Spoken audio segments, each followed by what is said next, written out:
Welcome to this explainer. Okay, so July 3rd. It might just seem like another completely ordinary day on the calendar, right? But it's actually literally one of the absolute greatest dates in the entire history of mathematics. On this one exact date, spanning across totally different centuries and countries, brilliant minds did things that absolutely changed the modern world we live in today.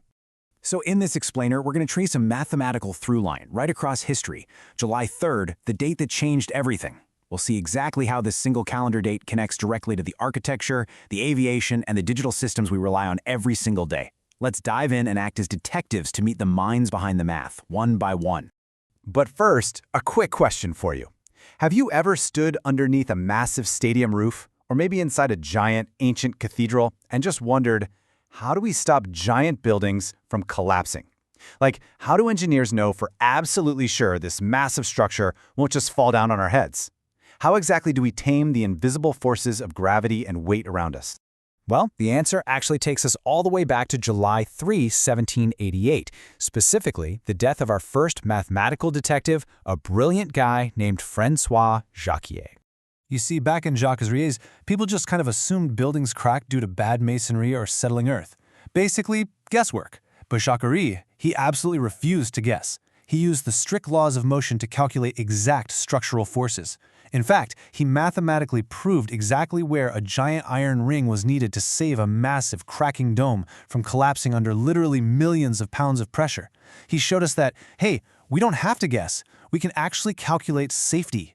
And honestly, this brilliantly illustrates our first big aha moment. Mathematics builds the invisible skeleton of every giant structure we see.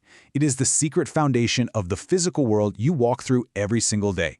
Let's move to our timeline and see how this builds. We've got 1788 with François Jacquier, 1908 with Archibald Macintyre, 1934 with William Parry, and 2004 with Alberto Barajas.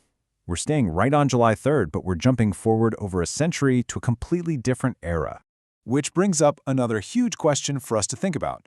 What is the perfect shape to fly safely through the air? Seriously, have you ever looked up at the sky and wondered how massive, ridiculously heavy airplanes stay up there instead of just dropping like stones? The answer to that one goes back to July 3, 1908, the exact birth date of a mathematician named Archibald Macintyre, born over a century after Jacquier died. What's really wild here is Macintyre's bold approach to the problem.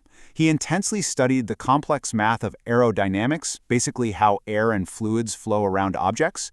He actually proved that putting airplane controls, things like the rudder and elevator, at the very front of an aircraft instead of the back could radically change how we fly. He took bold mathematical ideas and used them to completely rethink moving through the air. Which leads us right to this awesome realization. The sky is just a giant math puzzle waiting to be solved. Even the wind and the clouds out there are governed by strict mathematical rules that we can figure out.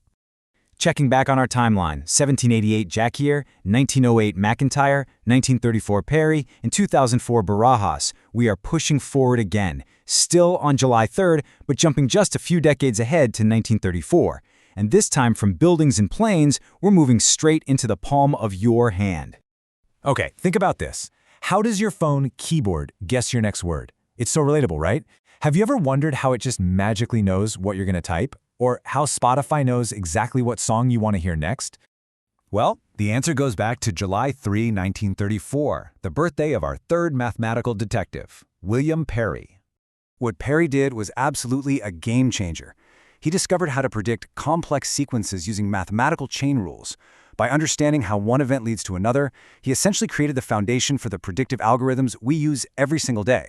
I mean, without his insights into these complex sequences, our smart devices wouldn't be very smart at all. AI, autocorrect, he's the secret engine behind all of it. So, the next time your autocorrect fixes a typo before you even notice, remember this cool concept. Predicting the future is just finding the hidden pattern. It feels like literal magic to us, but really, it's just pure mathematics.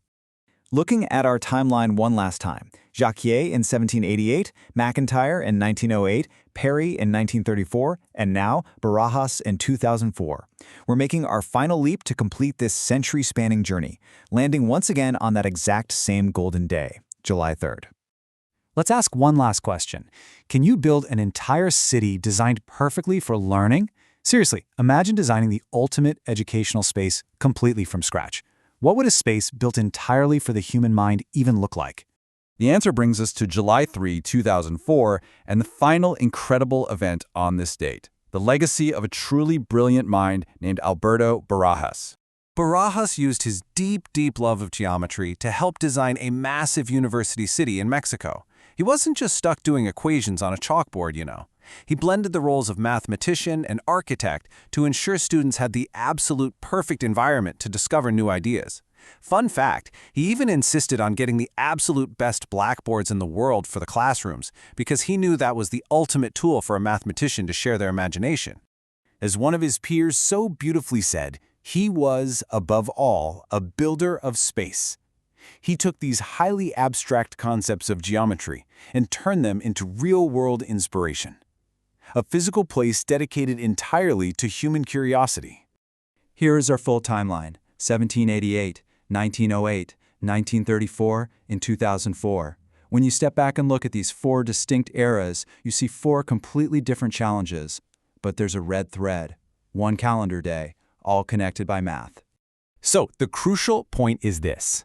They all asked, what is the pattern hiding inside the chaos? Every person we met in this explainer asks that exact same question. And because they asked it, because they looked for those patterns, our world today has safe buildings, planes that fly true, and smart algorithms right in our pockets. Alberto Barajas actually summed up this entire journey beautifully. He said, "There is only one area of human curiosity in which absolute truths are touched. Mathematicians know this happiness. It's that sheer joy of finding the exact truth that makes our entire world work. How inspiring is that?" The exact same tools these pioneers used to change history are the ones we use to decipher the world around us right now. You are the next generation of problem solvers. So, whether it's in a spreadsheet, a line of code, or the architecture of your own neighborhood, what hidden pattern will you discover today? Thanks so much for exploring this golden day in math history with me.